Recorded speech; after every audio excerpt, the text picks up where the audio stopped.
ఈ సమ్మర్లో బయట వేడికి బాడీని కూల్ చేసి అన్నంలో కలుపుకొని తింటే టేస్ట్ అదుర్స్ అనిపించే బీరకాయ పెరుగు చట్నీ టేస్ట్ సూపర్గా ఉంటుంది. మధ్య మధ్యలో బీరకాయ తీతీగా తగులుతూ పుల్ల పెరుగుతో టేస్టీగా ఉంటుంది. ట్రై చేయండి. ఫస్ట్ ఆయిల్లో కొన్ని వెల్లుల్లి దంచి వేసుకోండి. అలాగే 1/2 టీ స్పూన్ ఆవాలు, 1 టీ స్పూన్ జీలకర్ర వేసి కొన్ని ఉల్లిపాయలు కట్ చేసుకొని వేసుకోవాలి.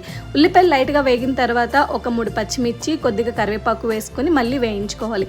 ఆ తర్వాత కట్ చేసి పెట్టుకున్న బీరకాయ ముక్కల్ని కూడా వేసుకోవాలి. ఒకసారి కలిపేసుకొని పైన మూత పెట్టి మీడియం ఫ్లేమ్ లో ఒక పావు గంట మగ్గించుకుంటే సరిపోతుంది. తర్వాత పెరుగు తీసుకుని పెరుగును బాగా విస్క్ చేసుకొని ఆ పెరుగును సపరేట్ గా పెట్టుకోండి. ఇప్పుడు మూత తీసి ఒకసారి మొత్తం బీరకాయని కలుపుకున్నాక ఇందులోని టేస్ట్ కి సరిపడా 1 టీ స్పూన్ సాల్ట్, అలాగే 1/2 టీ స్పూన్ పసుపు వేసి చిన్నగా కట్ చేసుకుని కొత్తిమీరను కూడా కొద్దిగా వేసుకోవాలి. కొత్తిమీర వేసుకున్న తర్వాత మనం విస్క్ చేసి పెట్టుకున్నాం కదా పెరుగును కూడా వేసేసుకొని స్టవ్ ఆఫ్ చేసేసుకోవాలి.